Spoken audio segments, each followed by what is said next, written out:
ನೋಡ್ಬೋದು ಇಲ್ಲಿ ನನ್ನ ಹೆಸರು ಬರುತ್ತೆ, FID ನಂಬರ್ ಬರುತ್ತೆ ಮತ್ತು ಇಲ್ಲಿ ನಮ್ಮ ಯಾವ ಬ್ಯಾಂಕ್ ಖಾತೆಗೆ FID ಲಿಂಕ್ ಆಗಿದೆ ಮತ್ತು ಆಧಾರ್ ಕಾರ್ಡ್ ಲಿಂಕ್ ಆಗಿದೆ, NPCI ಲಿಂಕ್ ಆಗಿದೆ, ಬ್ಯಾಂಕಿನ ಅಕೌಂಟ್ ನಂಬರ್ ಬರುತ್ತೆ ಮತ್ತು ಇಲ್ಲಿ ಬ್ಯಾಂಕಿನ ಹೆಸರು ಬರುತ್ತೆ. ಅದೇ ಥರ ನೋಡ್ಬೋದು ಫ್ರೆಂಡ್ಸ್, ಇಲ್ಲಿ ನನ್ನ ಹೊಲದ ಸರ್ವೆ ನಂಬರ್ ಬರುತ್ತೆ. ನೋಡ್ಬೋದು ಫ್ರೆಂಡ್ಸ್, ಇಲ್ಲಿ ನನ್ನ ಯಾವ FID ನನ್ನ ಯಾವ ಹೊಲದ ಸರ್ವೆ ನಂಬರ್ಗೆ ಲಿಂಕ್ ಆಗಿದೆ ಮತ್ತು ಎಷ್ಟು ಎಕರೆ ಇದೆ ಎನ್ನುವುದರ ಮಾಹಿತಿ ಇಲ್ಲಿ ಬರುತ್ತೆ. ಅದೇ ಥರ ನೋಡುವ ಫ್ರೆಂಡ್ಸ್, ಇಲ್ಲಿ ಬರುವ ಬ್ಯಾಂಕ್ ಖಾತೆಗೆ ಮಾತ್ರ ಬೆಳೆ ಹಾನಿ ಪರಿಹಾರವು ಜಮಾ ಆಗುತ್ತದೆ ಫ್ರೆಂಡ್ಸ್. ಹಾಯ್ ಹಲೋ ನಮಸ್ತೆ ಫ್ರೆಂಡ್ಸ್, ನಾವು ಇವತ್ತು ಈ ವಿಡಿಯೋದಲ್ಲಿ 2025-26ನೇ ಸಾಲಿನ ಬೆಳೆ ಹಾನಿ ಪರಿಹಾರವು ರಾಜ್ಯ ಸರ್ಕಾರವು FID ಆಧಾರಿತ ರೈತರಿಗೆ ಮಾತ್ರ ಬೆಳೆ ಹಾನಿ ಪರಿಹಾರ ಮತ್ತು DBT ಮತ್ತು ಬ್ಯಾಂಕ್ ಖಾತೆಗೆ ಆಧಾರ್ ಸೀಡಿಂಗ್ ಆಗಿರುವ ರೈತರಿಗೆ ಮಾತ್ರ ಬೆಳೆ ಹಾನಿ ಪರಿಹಾರವು ನೇರವಾಗಿ ನೀಡಲಾಗುತ್ತಿದ್ದು. ಬನ್ನಿ ಫ್ರೆಂಡ್ಸ್, ನಾವು ಇವತ್ತು ಈ ವಿಡಿಯೋದಲ್ಲಿ ನಮ್ಮ ಹೆಸರಿಗೆ FID ಆಗಿದೆಯೋ ಅಥವಾ ಇಲ್ಲವೋ ಎಂದು ತಿಳಿದುಕೊಳ್ಳೋಣ. FID ಆಗಿದ್ದರೆ ಯಾವ ಬ್ಯಾಂಕ್ ಖಾತೆಗೆ ಆಗಿದೆ ಮತ್ತು ಬ್ಯಾಂಕ್ ಖಾತೆಗೆ FID ಅಥವಾ ಆಧಾರ್ ಕಾರ್ಡ್ ಸೀಡಿಂಗ್ ಆಗಿದೆಯೋ ಅಥವಾ ಇಲ್ಲವೋ ಮತ್ತು NPCI ಅಂದರೆ DBT ಆಗಿದೆಯಾ ಇಲ್ಲವೋ ಎಂದು ಈ ವಿಡಿಯೋದಲ್ಲಿ ಹೇಗೆ ಚೆಕ್ ಮಾಡಿಕೊಳ್ಳುವುದು ಎಂದು ತಿಳಿದುಕೊಳ್ಳೋಣ. ಅದಕ್ಕಿಂತ ಮುಂಚೆ ನೀವೇನಾದರೂ ಇಲ್ಲಿವರೆಗೂ ನನ್ನ ಚಾನಲನ್ನು ಸಬ್ಸ್ಕ್ರೈಬ್ ಮಾಡ್ಕೊಳ್ತಿದ್ರೆ ಸಬ್ಸ್ಕ್ರೈಬ್ ಮಾಡ್ಕೊಳ್ಳಿ ಅಂತ ಹೇಳ್ತಾ ಬನ್ನಿ ಫ್ರೆಂಡ್ಸ್, ವಿಡಿಯೋನ ಶುರು ಮಾಡೋಣ. ತಮಗೆಲ್ಲರಿಗೂ ಗೊತ್ತಿರುವ ಹಾಗೆ ನಾವು ನಮ್ಮ ಹೆಸರಿಗೆ FID ಇದೆಯೋ ಅಥವಾ ಇಲ್ಲವೋ ಎಂದು ಹಿಂದಿನ ವಿಡಿಯೋದಲ್ಲಿ ತಿಳಿದುಕೊಂಡಿದ್ದೇವೆ. ಅದೇ ರೀತಿಯಾಗಿ ನೀವೇನಾದರೂ ಇಲ್ಲಿವರೆಗೂ ನಿಮ್ಮ ಹೆಸರಿಗೆ FID ಆಗಿದೆಯೋ ಅಥವಾ ಇಲ್ಲವೋ ಎಂದು ತಿಳಿದುಕೊಳ್ಳಬೇಕಾದರೆ ನನಗೆ ಕಾಮೆಂಟ್ ಮಾಡಿ ತಿಳಿಸಿ, ನಾನು ಮುಂದಿನ ವಿಡಿಯೋದಲ್ಲಿ ತಿಳಿಸಿಕೊಡುತ್ತೇನೆ. ಅದೇ ಥರ ಬನ್ನಿ ಫ್ರೆಂಡ್ಸ್, ನಾವು ಇವತ್ತು ನಮ್ಮ ಹೆಸರಿಗೆ FID ಆಗಿದ್ದರೆ ಯಾವ ಬ್ಯಾಂಕ್ ಖಾತೆಗೆ FID ಆಗಿದೆ ಮತ್ತು ಯಾವ ಹೊಲದ ಸರ್ವೆ ನಂಬರ್ಗೆ FID ಲಿಂಕ್ ಆಗಿದೆ ಮತ್ತು ಬ್ಯಾಂಕ್ ಖಾತೆಗೆ DBT ಅಥವಾ NPCI ಅಂದರೆ ಆಧಾರ್ ಕಾರ್ಡ್ ಲಿಂಕ್ ಆಗಿದೆಯೋ ಅಥವಾ ಇಲ್ಲವೋ ಎಂದು ಈ ವಿಡಿಯೋದಲ್ಲಿ ತಿಳಿದುಕೊಳ್ಳೋಣ.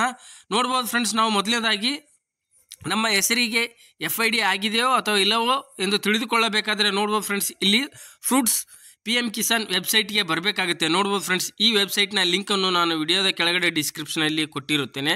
ನೀವು ನೇರವಾಗಿ ಈ ವೆಬ್ಸೈಟ್ಗೆ ಬರ್ಬೋದು ಫ್ರೆಂಡ್ಸ್. ನೋಡ್ಬೋದು ಇಲ್ಲಿ ಮೊದಲನೇದಾಗಿ ಇಲ್ಲಿ ಸಿಟಿಜನ್ ಲಾಗಿನ್ ಅಂತ ಬರ್ತದೆ. ನೋಡ್ಬೋದು ಫ್ರೆಂಡ್ಸ್, ಇಲ್ಲಿ ಲಾಗಿನ್ ಆಪ್ಷನ್ಸ್ ಸೈಡಲ್ಲಿ ಇಲ್ಲಿ ಸಿಟಿಜನ್ ಲಾಗಿನ್ ಅಂತಿದೆಯಲ್ಲ ಫ್ರೆಂಡ್ಸ್, ಅದನ್ನು ಕೊಡಬೇಕಾಗುತ್ತೆ. ಕೊಟ್ಟ ಮೇಲೆ ನೋಡ್ಬೋದು ಫ್ರೆಂಡ್ಸ್, ನೀವು ಇಲ್ಲಿವರೆಗೂ ಫ್ರೂಟ್ಸ್ PM ಕಿಸಾನ್ ಐಡಿಯ ರಿಜಿಸ್ಟ್ರೇಷನ್ ಮಾಡಿಕೊಳ್ಳೋದಿದ್ದರೆ ನನಗೆ ಕಾಮೆಂಟ್ ಮಾಡಿ ತಿಳಿಸಿ. ನಾನು ಮುಂದಿನ ವಿಡಿಯೋದಲ್ಲಿ ಫ್ರೂಟ್ಸ್ PM ಕಿಸಾನ್ ರಿಜಿಸ್ಟ್ರೇಷನನ್ನು ಹೇಗೆ ಸಿಟಿಜನ್ ರಿಜಿಸ್ಟ್ರೇಷನ್ ನೋಡ್ಬೋದು ಫ್ರೆಂಡ್ಸ್, ಇಲ್ಲಿ ಕೆಳಗಡೆ ಇದೆಯಲ್ಲ ಸಿಟಿಜನ್ ರಿಜಿಸ್ಟ್ರೇಷನನ್ನು ಹೇಗೆ ಮಾಡಿಕೊಳ್ಳಬಹುದು ಎನ್ನುವುದರ ಮಾಹಿತಿಯನ್ನು ಮುಂದಿನ ವಿಡಿಯೋದಲ್ಲಿ ತಿಳಿಸಿಕೊಡುತ್ತೇನೆ. ಅದೇ ಥರ ನಾನು ಫ್ರೂಟ್ಸ್ PM ಕಿಸಾನ್ ರಿಜಿಸ್ಟ್ರೇಷನ್ ಆಗಿರೋದ್ರಿಂದ ಇಲ್ಲಿ ಮೊದಲನೇದಾಗಿ ಮೊಬೈಲ್ ನಂಬರ್, ಪಾಸ್ವರ್ಡ್ ಮತ್ತು ಇಲ್ಲಿ ಕ್ಯಾಪ್ಚರ್ ಕೋಡ್ ಹಾಕಿ ಲಾಗಿನ್ ಕೊಡಬೇಕಾಗುತ್ತೆ. ಬನ್ನಿ ಫ್ರೆಂಡ್ಸ್, ನಾನು ಇವಾಗ ನನ್ನ ಸಿಟಿಜನ್ ಲಾಗಿನ್ನಲ್ಲಿ ಮೊಬೈಲ್ ನಂಬರ್, ಪಾಸ್ವರ್ಡ್ ಮತ್ತು ಕ್ಯಾಪ್ಚರ್ ಕೋಡ್ ಹಾಕಿ ಲಾಗಿನ್ ಕೊಡುತ್ತೇನೆ. ಫ್ರೆಂಡ್ಸ್ ನೋಡ್ಬೋದು, ಇಲ್ಲಿ ನಾನು ನನ್ನ ಮೊಬೈಲ್ ನಂಬರ್ ಹಾಕಿದ್ದೇನೆ, ಅದೇ ಥರ ಇಲ್ಲಿ ಪಾಸ್ವರ್ಡ್ ಹಾಕಿದ್ದೇನೆ, ಇಲ್ಲಿ ಕೆಳಗಡೆ ಕ್ಯಾಪ್ಚರ್ ಕೋಡ್ ಕೂಡ ಹಾಕಿದ್ದೇನೆ. ನೆಕ್ಸ್ಟ್ ನೋಡ್ಬೋದು ಫ್ರೆಂಡ್ಸ್, ಇಲ್ಲಿ ಲಾಗಿನ್ ಅಂತಿದೆಯಲ್ಲ ಫ್ರೆಂಡ್ಸ್, ಲಾಗಿನ್ ಕೊಡಬೇಕಾಗುತ್ತೆ.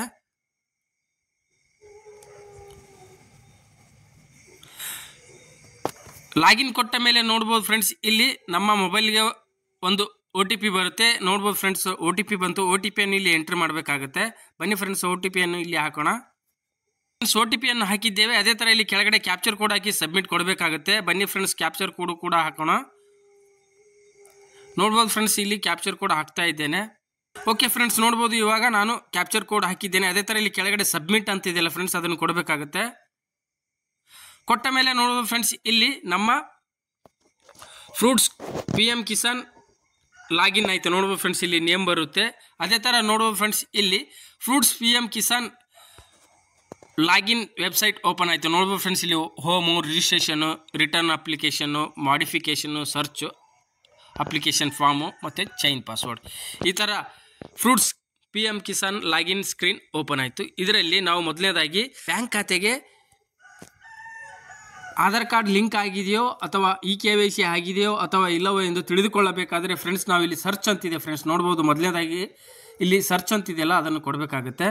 ಕೊಟ್ಟ ಮೇಲೆ ನೋಡ್ಬೋದು ಫ್ರೆಂಡ್ಸ್, ಇಲ್ಲಿ NPCI ಚೆಕ್ ಅಂತಿದೆ. ನೋಡ್ಬೋದು ಫ್ರೆಂಡ್ಸ್, ಇಲ್ಲಿ NPCI ಚೆಕ್ ಅಂತಿದೆಯಲ್ಲ, ಅದನ್ನು ಕೊಡಬೇಕಾಗುತ್ತೆ.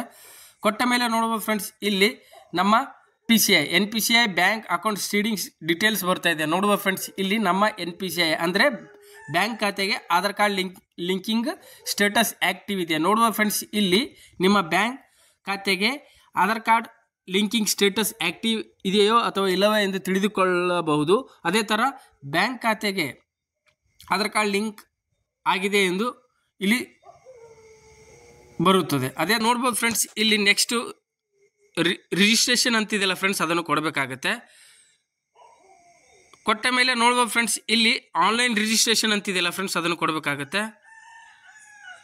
ಕೊಟ್ಟ ಮೇಲೆ ನೋಡ್ಬೋದು ಫ್ರೆಂಡ್ಸ್, ಇಲ್ಲಿ ಫಾರ್ಮರ್ಸ್ ಡೀಟೇಲ್ಸ್ ಸಂಪೂರ್ಣವಾದ ಮಾಹಿತಿ ಬರುತ್ತೆ. ನೋಡ್ಬೋದು ಫ್ರೆಂಡ್ಸ್, ಇಲ್ಲಿ ನಿಮ್ಮ ಹೆಸರಿಗೆ FID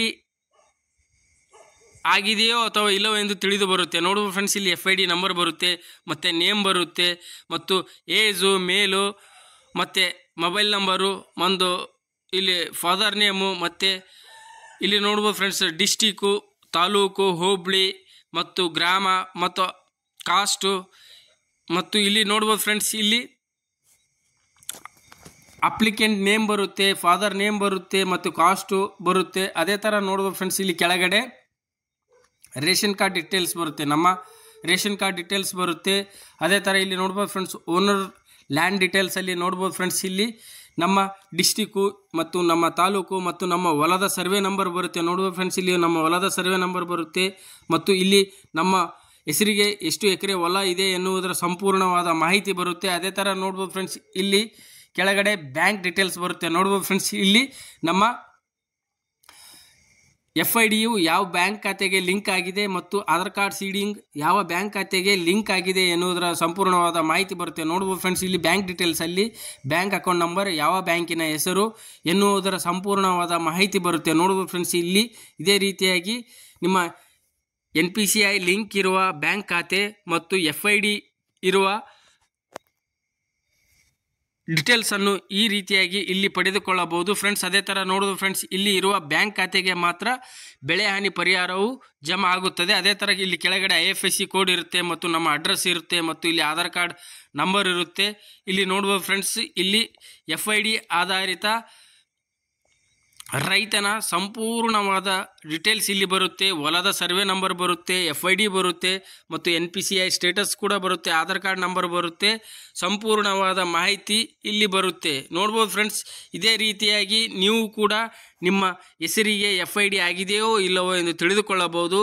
ಮತ್ತು FID ಆಗಿದ್ದರೆ ಮತ್ತು NPCI ಯಾವ ಬ್ಯಾಂಕ್ ಖಾತೆಗೆ ಆಗಿದೆ ಮತ್ತು ಲಿಂಕಿಂಗ್ ಯಾವ ಬ್ಯಾಂಕ್ ಖಾತೆಗೆ ಆಗಿದೆ, ಬ್ಯಾಂಕ್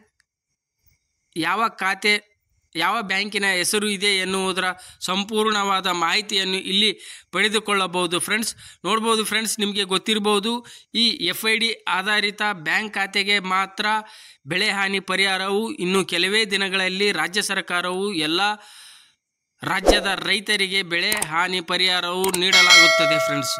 ಓಕೆ ಫ್ರೆಂಡ್ಸ್, ನಾವು ಮುಂದಿನ ವಿಡಿಯೋದಲ್ಲಿ ಮತ್ತಷ್ಟು ಮಾಹಿತಿಯನ್ನು ತಿಳಿದುಕೊಳ್ಳೋಣ ಅಂತ ಹೇಳುತ್ತಾ, ನಿಮಗೆ ಈ ವಿಡಿಯೋ ಇಷ್ಟ ಆಗಿದ್ರೆ ವಿಡಿಯೋನ ಲೈಕ್ ಮಾಡಿ, ಶೇರ್ ಮಾಡಿ ಮತ್ತು ನನ್ನ ಚಾನಲನ್ನು ಸಬ್ಸ್ಕ್ರೈಬ್ ಮಾಡ್ಕೊಳ್ಳಿ ಅಂತ ಹೇಳುತ್ತಾ ಧನ್ಯವಾದಗಳು ಫ್ರೆಂಡ್ಸ್.